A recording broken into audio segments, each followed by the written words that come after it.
CM Punk is reportedly not being added to this WrestleMania 41 match. The Rey Fenix AEW release situation is close to being resolved, and we got an update on the in-ring name of Ricky Starks. It's time for the news. Reports circulating earlier this week that WWE may plan to add CM Punk into the potential match at this point between Cody Rhodes and John Cena. Obviously, Elimination Chamber coming up pretty soon. John Cena reportedly expected to win that bout. However, WrestleVotes on WrestleVotes Radio have said that this is now looking unlikely with regards to CM Punk being added to that match.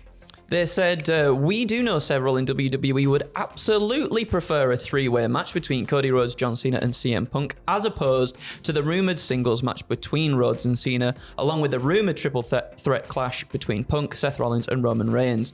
According to a source, those feelings are not shared by everyone, with the expectation of this match being that it will not happen. We can confirm the Mania card is still being completed in totality, however, the high-level matches are likely set. There are people that want Rhodes versus Cena versus Punk. However, it doesn't seem like everybody wants it, and those people that don't want it look to be holding the power.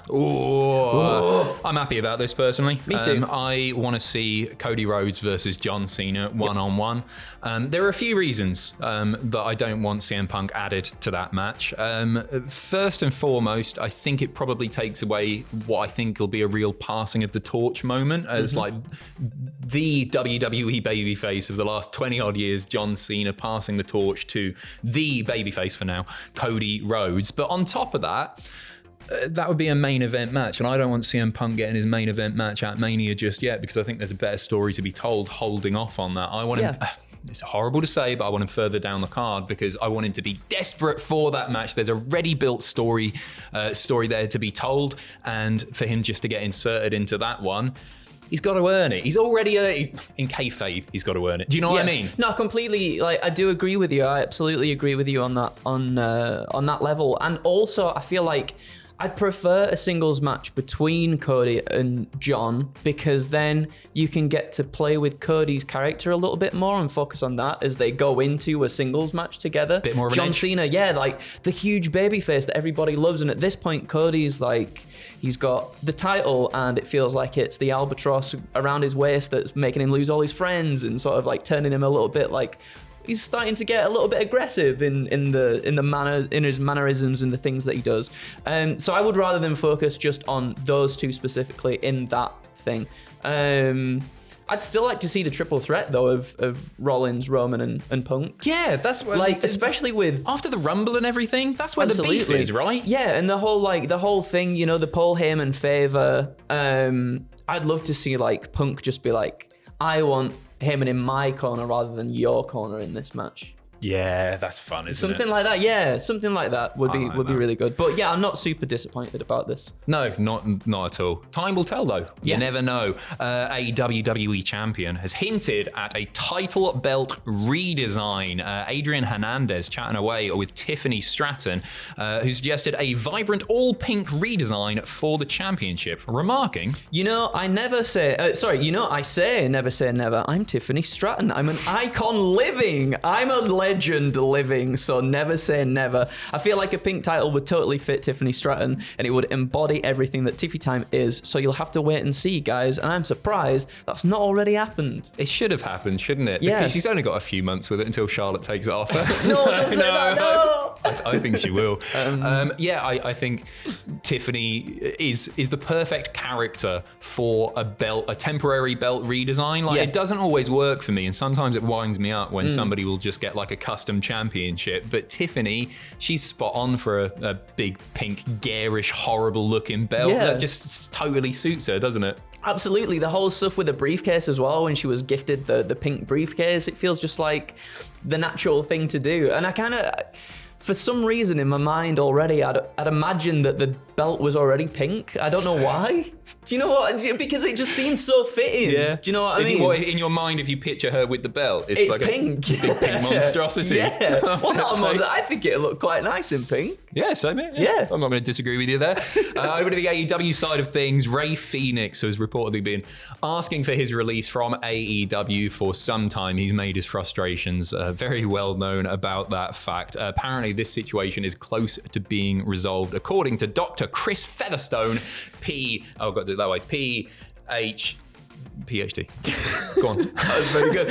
He says... It's like Brett. You know when he spelled out WCW? And he got it right. He got it right. It's so hard to do. It's so hard to do. Chris said, AEW sources have informed me that negotiations between Tony Khan and Rey Fenix to end Rey Fenix's tenure within the company are progressing and resolution is expected to happen soon. I was also informed that Tony Khan has been heavily advised to put an end to this, in quotation marks, soon regarding Phoenix's holding period. Good. I think he's in a rough position as old Tony with this because, prior to this week's releases, if he just let Rey Fenix go because he was frustrated, then does that set a precedent that future wrestlers can call back to when they want their release? Yeah. So I think that's difficult. But then if he doesn't let him go and doesn't use him, especially on TV, he looks petty and it looks pointless. It's a really difficult position, I guess, to be in. So expect Rey Fenix's release, I guess, announced pretty soon. I think that's probably the way that it's going to go. And he, of course, will very likely join Penta in WWE. Ricky Starks, former AEW star Ricky Starks, making his NXT debut this week. And there's been a lot of speculation as to how WWE are going to present Ricky Starks with regard to his in-ring name. According to PW Insider, he has been internally added to the NXT roster under the Ricky Starks ring name. That could, however, always change and WWE could give him another identity. According to Fightful, the reason for this, the belief within the industry, is that the reason that he wasn't referred to as Ricky Starks during his debut was that the deal came together so quickly, and it really was. It was a matter of a day, 2 days? 2 days? Yeah. It was very, very quick. The WWE worked on the side of caution because Ricky Starks actually owns the name Ricky Starks. He has that trademarked as well as the absolute monitor. So I think they were just probably playing safe there. I'd be disappointed if they rebranded him Sticky Barks. I don't know. I mean, there was always the worry because obviously we heard the trademark news as well about the names that had popped up. But I think I think it'd be a silly thing to do, especially for certain talent that maybe come from AEW. You want to make the WWE market feel much more palatable, I guess, for people that do come from AEW. Like, you're going to remain as this person that you tried to build yourself as because that's the stock you've been building, and that's why, people are invested in you. We've seen like name changes here and there before, absolutely, but I think for certain stars, it works that you retain what makes you you and is what made you an endearing factor to fans. I think it's a testament to AEW's popularity over the years, at least, that Ricky Starks got the reaction that he did, and that people are so desperate for him to keep the Ricky Starks name as well. Like, he wouldn't have got that reaction 5 years ago before AEW was a thing. Obviously, he'd done stuff on the indies and everything, but he came in feeling like a star, and that is because of his time in AEW, for sure. That's it. We finish with the news. TNA, always in a state of flux, let's be honest, but especially at the moment with a new TNA president being appointed this week. Josh Matthews, Christy Hemme exiting the promotion. A report from PW Insider says the backstage reshuffles were merely restructuring by TNA parent company Anthem, and that there's been no word of unease or concern within the locker room about these reshuffles. Probably because they're so pissing used to it by now. It is an ever-changing landscape, isn't it?